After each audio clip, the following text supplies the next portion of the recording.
What do most Fortune 500 executives have in common?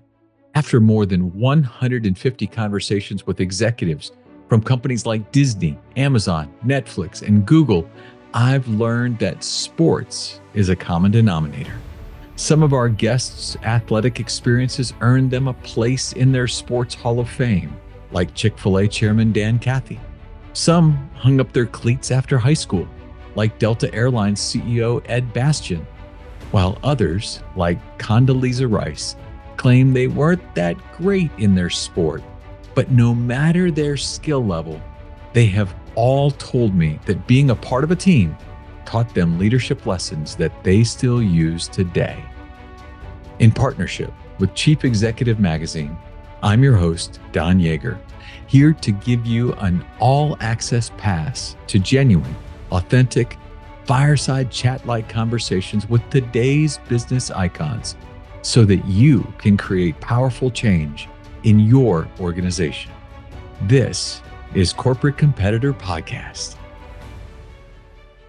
With me for today's episode is the CEO of Ethan Allen Interiors, Farooq Kathwari, a leader whose journey from the mountains of Kashmir to the summit of global business is nothing short of remarkable. Growing up, Farooq's life took a dramatic turn when he was forced to leave his homeland as a refugee, a profound experience that shaped his worldview and resilience. Farooq has been CEO since 1988. He not only transformed Ethan Allen into a household name, but also earned accolades like the Ellis Island Medal of Honor for his peace and diplomacy efforts. I'm looking forward to learning how his collegiate cricket experience has influenced his leadership style. I said, no, I'm going to change it. And they're all looking at me. Folks who are really running it with the philosophy, if it ain't broken, don't fix it. It's my way or the highway. Those are the two things they said. How do I change it? So I got up and said, the main job of a leader is to help their people become better. If the leader doesn't do that, you're right to revolt. All the managers came to me and said, what are you talking about? You're telling them to revolt against us? Only if you do not do what you're supposed to do as a leader.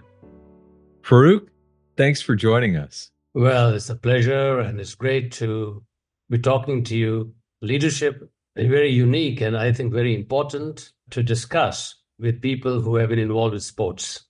Well, thank you. It's been an amazing 3+ years of interviews and conversations, and you've been the CEO of Ethan Allen since 1988, longest tenured executive we've ever had. And as I think about all that has happened in the world since 1988, internet barely in place, 35 years later, we're trying to figure out how to use artificial intelligence. What kind of strategies have you used to avoid burnout over all these decades? How have you ensured your continued passion for your work? That's a very important question. I believe that if you are doing whatever it is, whether it's sports, whether it's business, you do something that you really enjoy doing it and you have a passion for it, that is what stops you from burnout. You burn out because you're doing too many things. You're all over the place.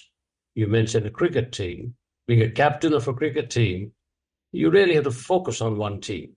That's what I did growing up.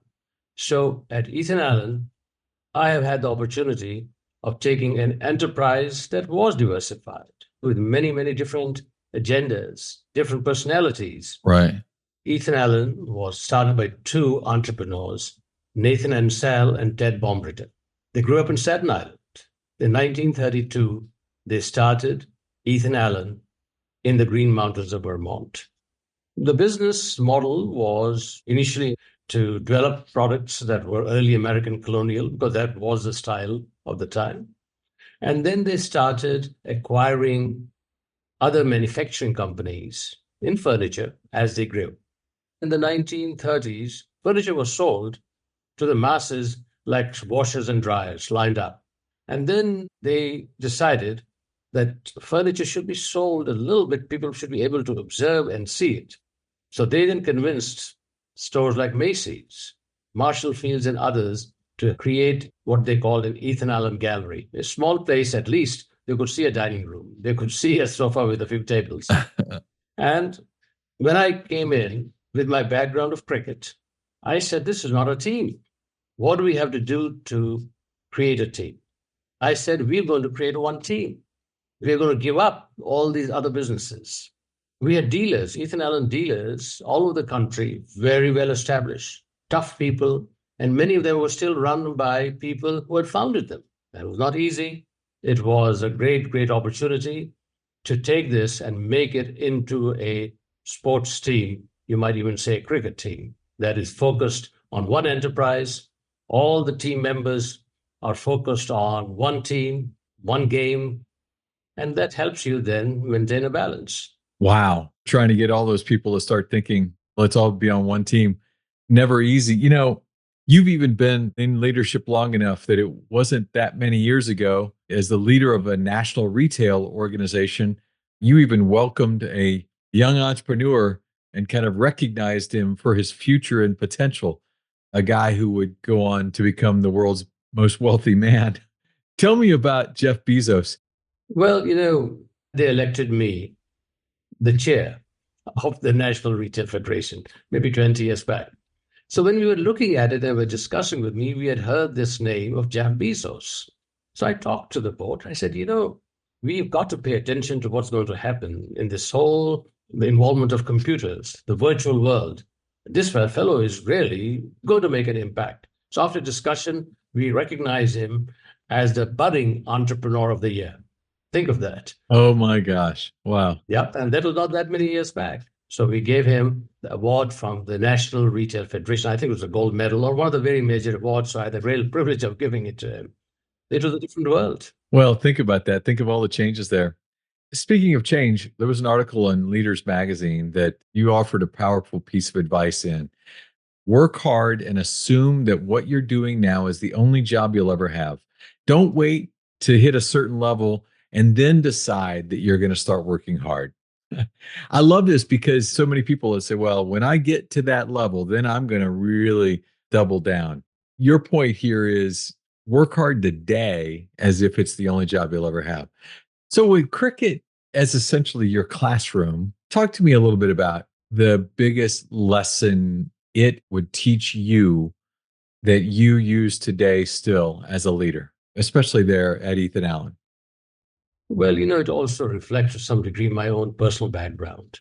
I was born in these beautiful mountains of Kashmir, a family that was very much entrepreneurial and in the field of arts and politics. At that time, most families wanted their children either to become a doctor or an engineer. And you needed to do a lot of studying, really dedicate yourself. And here I was in sports. I played soccer, badminton. I was the captain of the badminton team also. And I was playing cricket. My philosophy also was, if you are not playing, you're practicing. Playing or practicing. Also, I had to decide, what would I study? Right. I could not spend time studying engineering or in medicine. So I studied English literature and political science. There are not that many students. There were actually three that took English literature and maybe a few more that took political science. The others were all engineering or medicine or things of that nature. Now, that was important because it also gave me a balance in life. If I was taking something like medicine or engineering, I would have just burned out because I was spending most of my time in cricket, practicing, playing, and then I was lucky in the sense that I did well. So the head of our university at that time said, I'm going to give you an office, and said to the professors, go and teach him in his office when he has time. And of course, they loved it. Wow. Yeah, so I was lucky. All of that helped me then spend time on cricket and my studies, which I had passion for. I love political science. In fact, just by coincidence, in political science, the American Constitution was the subject I took on. And in English literature, of course, cricket is something that you have to spend a lot of time. Those days, an important match took 3 days. Minimum was 1 day. Crazy. Can you imagine most American sports fans who don't know cricket? Get ready. You get to watch for 3 days of this competition. And when the nations plays 5 days, they call the test matches. So I used to spend 3 days playing cricket. The captain plays a very vital role. Cricket does not have a coach sitting on the sidelines telling you what to do. The captain of a cricket team has to change a bowler, like a pitcher, every 6 balls. You constantly are determining who is batting, what kind of a bowler should they be, where the fielders will be in the field. And you're a player at the same time. You're a player at the same time. Every one of the 11 persons are playing. You got to create a team. One of the main jobs of a captain is to help create a great team. And you cannot create favorites. You cannot put a bowler that is your favorite. So developing a team and treating people with respect and dignity was tremendously important. It taught you strategy. Who should you place as a pitcher or a bowler? Where should the fielders be? Constantly strategizing. You have to make sure that the team is motivated. Treat them fairly. And finally, if you're not playing, you're practicing. I love it. Treat people with dignity, constantly be willing to shift your strategy. You had to keep people motivated. And if you're not playing, you're practicing so that there's constant development of talent. That's right. Yeah. Awesome. You know, another quote you said during that article that I really appreciated was tomorrow's bright future is built on the good habits that you prioritize today. So many people are always thinking about tomorrow. They're thinking about the future. Your point is stay present, stay in today. Where did that come from for you? Who taught you the importance of presence? Yeah, it's a good question. You know, our family was well known in Kashmir in arts, crafts. My great grandfather started the business of arts, including getting world famous blue sapphires. And they used to go to a mountain area called Kathwari. Then my father, on the other hand, had studied law.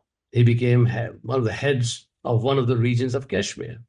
And at early age, I think I must have been 4 or 5 years old, my father made a decision to go from the main part of Kashmir to the other part, which was under Pakistan control, for a month, but was not allowed to come back. And somehow the United Nations helped for us to cross over. We thought it was going to be for a few months. We ended up staying 10 years at 8,000 feet. Beautiful place, but middle of nowhere. I had to prioritize what I would do, what's important, and the role of nature. Going to school was like a hike. All the water came from spring water. There were no running waters. That's where I started playing cricket, soccer. And what it also taught me is whatever you're doing at that time is the most important thing. Throughout my life, I've never really thought about the next step. Whatever I am doing, I'm going to do it with passion. And that's the only job I have. And that's what I also try to tell all our team members. Don't wait to be promoted to do well. Do it with passion. Wow.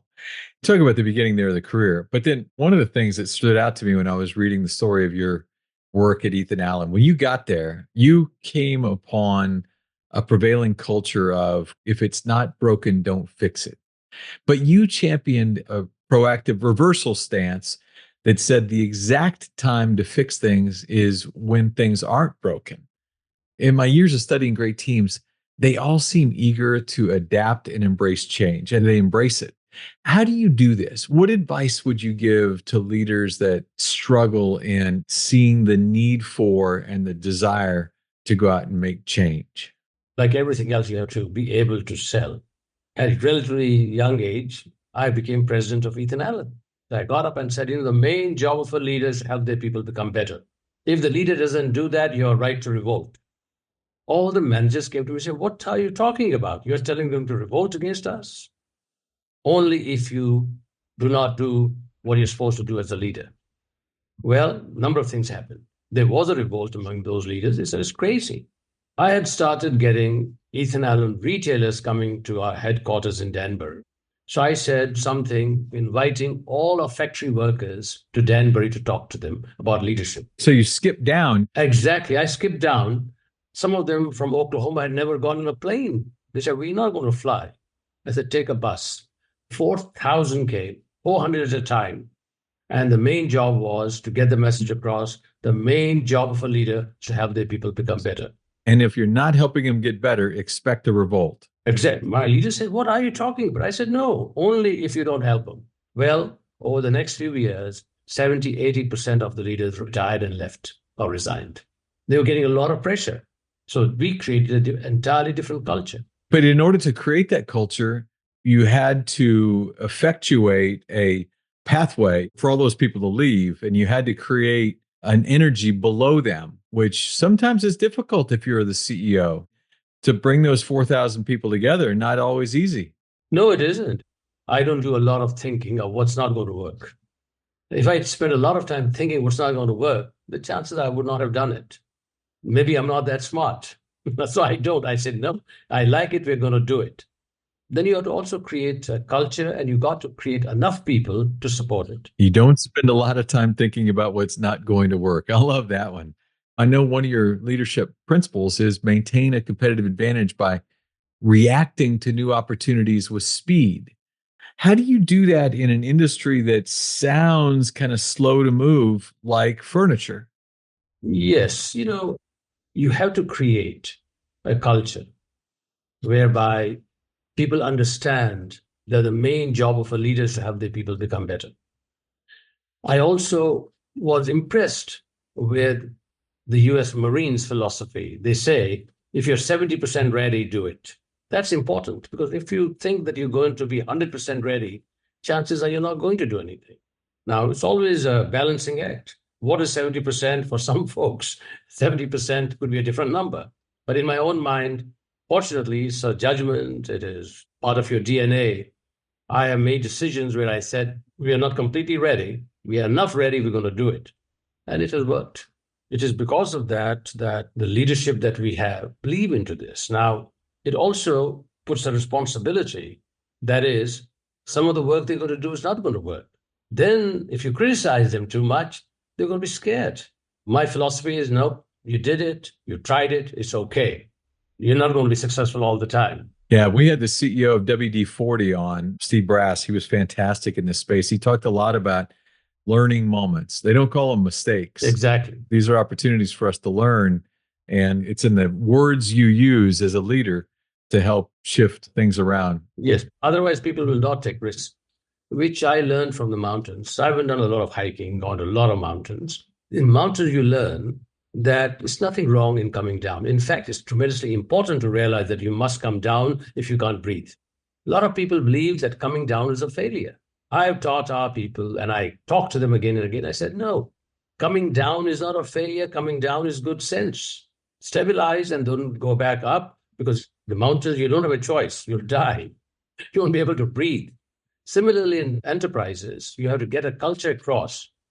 And then you got to treat people with respect, that coming down is not disrespectful. It is a good decision. That's the powerful culture you got to create. That's powerful. One of the things we talk a lot about in work that I get a chance to do is storytelling. It's an important piece of the currency of any good business. And I like to talk about how leveraging a good story in corporations today is so important. And I read how you collect wow stories that go beyond facts and figures. You actually call it the most important report you get every Sunday. Talk to me about it.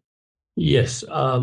Close to, I think, 20, 25 years back, I started a program whereby our key leaders will send a weekly report. 50 leaders more or less write this report.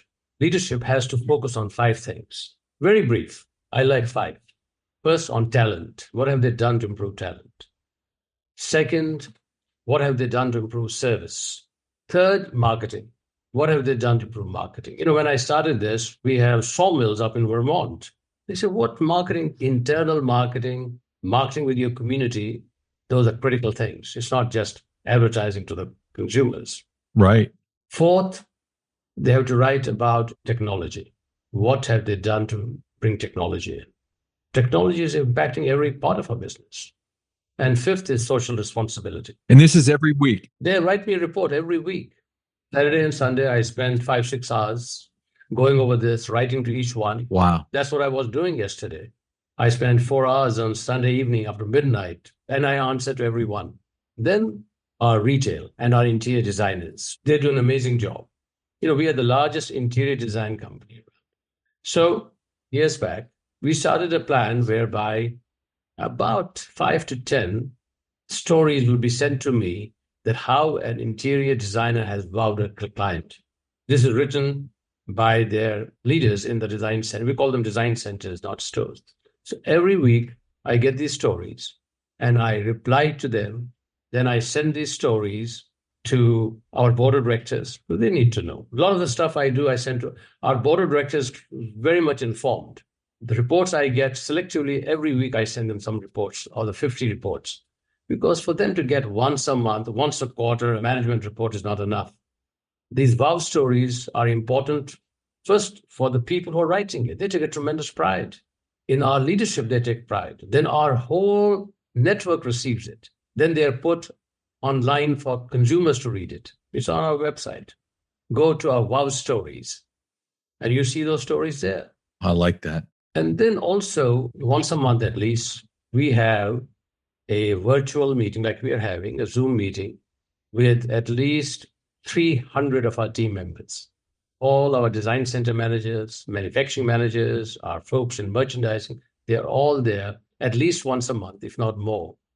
And I give each one no more than 1.5 minutes. That's all they have. And they do it. Very focused. Every month. Wow. It also has created a culture whereby everybody understands the 5 principles that we focus on. Last week, I was in our operations in Mexico. I went there 20 years back.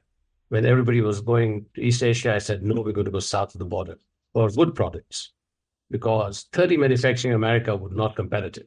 We purchased a 50,000 square foot operation center in a state called Guanajuato. And it was actually interestingly run by a former colonel in the US Air Force and his son and wife.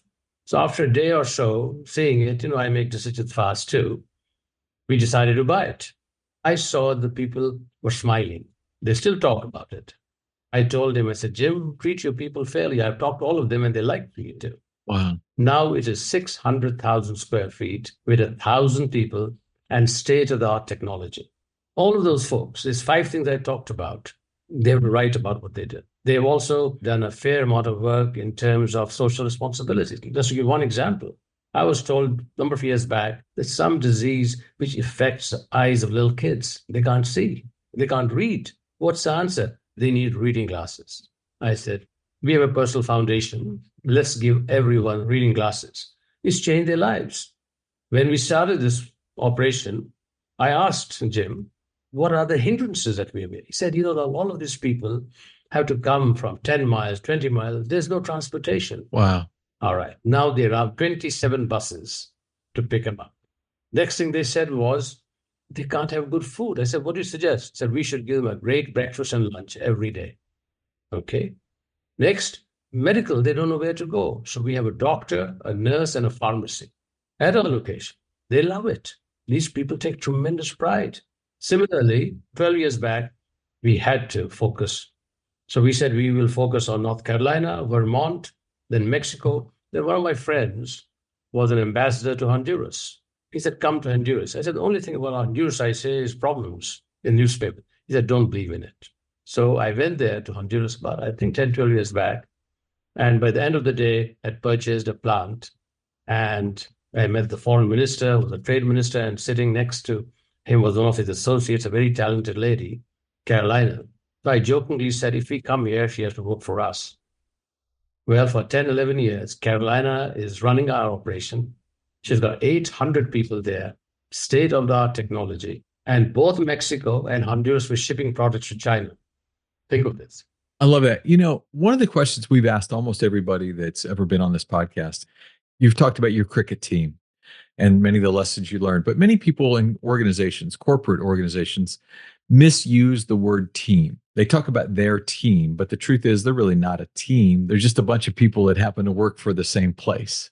Team is a very special thing when you can put people together. As somebody who's worked on teams, built teams, if you were to try to counsel us on how we can take a group of people and mold them together so that they actually start participating like a team, what would be some of the things you would advise? You as a leader have to set an example of hard work, example of treating people with dignity, taking risks that are thought through. But I think 30 years back, I wrote 10 leadership principles. Right. The leadership principles are leaders have to be accessible, customer focus, excellence and innovation, self-confidence, change. Understand that change means opportunity. Speed, maintain a competitive advantage by reacting to new opportunities with speed. Hard work, establish a standard of hard work and practice consistently. Prioritize, establish priorities. If you think everything is important, well, then nothing is important. You have to prioritize. And finally, justice. Always make decisions fairly. Not easy. It means you could have some financial negatives, but it's important. So create some leadership principles. It's not just a question of doing it for the sake of doing it. You have to create a culture and you have to believe in it. And once you do that, then ask people to write you those 5 things every week. That's tough. You know, you wrote a book, and in that book, you tell a very passionate story about the tragic loss of your teenage son in war. And you talk about how it spurred you to dedicate yourself to the cause of peace in Kashmir and around the world. Would you share a little with us? Yes. His anniversary is April 7th. Khan was his name. He was very dedicated. He believed. In fact, his last letter that we received, we were at school, he said, our main job should be to help others. If you don't do that, life is meaningless. That was his philosophy, young fellow, 20. We lost him, and then we decided that we would, in his honor, establish a foundation. So we established a foundation. If we can ease the situation, conflict in many parts of the world, we have to help. I joined a number of organizations. I headed an organization called Refugees International. Then I was involved with another organization called International Rescue Committee. It's a very big one. A lot of these organizations which are there to help people. In fact, even the culture of Ethan Allen was helped because of his loss. For instance, we established our foundation has been giving for the last 25 years scholarships to 100 children of Ethan Allen employees to go to school. Wow, very cool. So he has really had a tremendous impact from helping areas of conflict. I was asked by actually President Clinton, President Bush to get involved, which I did. I spent a fair amount of time traveling between India and Pakistan on Kashmir. Still a lot of problems. His life, losing him, gave me even a greater opportunity to focus on things that I think are meaningful. It has made our lives much, much better. Well, it's a powerful way to continue to grow and to remember him. Farooq, I can't thank you enough for giving us so much time today and for joining us today to become a corporate competitor. Thank you very much. It really is great to share. I'm very, very fortunate to be where I am and be able to help others, because when I first came, I had just enough to live for 6 months. You always have to remember that. That's right. Such a powerful memory. Sir, thank you very much. I appreciate you today. Thanks very much. Take care. Bye-bye. Boy, Farooq gave us an awful lot of content, but I'm going to share with you the 3 things that I absolutely took from today's conversation. My first, the main job of a leader is to help those he works with to get better. And if you're not helping them to get better, expect a revolt. Ultimately, 80% of his leaders moved on because revolt was happening below them. If you want, as a leader, to get those below you to make magic happen, convince them that their greatest responsibility is to help others get better. The second, when we started talking about adapting and embracing change and what does it mean to do that, he talked about the idea that he doesn't spend a lot of time thinking about what's not going to work. He used the Marines as an example when he said that the Marines taught him that if you're 70% ready, that's the time to go. If you wait until you got 100% of the answers, the world might have already shifted for you. So be ready. Be ready to constantly adapt and embrace change in that way. And then that third piece, boy, this was the one that really caught me, was the weekly report he asks for each one of the 50 leaders that answer up to him to share with him, answering 5 questions, not in great depth, but 5 things. What did you do this week to get better at improving your talent, at improving your service, growing your marketing, not by advertising, but by maybe even internal marketing within your team or in your community, improving your technology and stepping up in the space of social responsibility. And then the biggest piece of it is that these 50 reports come in every Friday, and he spends part of his weekend reading those reports. He reads them every week so that he can comment back and he can stay engaged. That's how you maintain your role as a leader from 1988 forward. What fun stories. What a great lesson today on the Corporate Competitor Podcast. I hope you're better today because I know I am. Before we sign off, is there someone you would love to learn from as a guest on this show? Send me a LinkedIn message with your guest suggestion. It is even better if you're connected with them in some way. We'll do that interview. We'll learn from them and we'll share the answers with you. Catch new episodes every Wednesday. Subscribe at corporatecompetitorpodcast.com to be the first to get a chance to listen. And as a thank you gift, I will send you a chapter from one of my best-selling books. Stay connected with me on LinkedIn, Facebook, Instagram, Twitter. My handle is @DonYaeger, DonYaeger. And until next week, I appreciate you.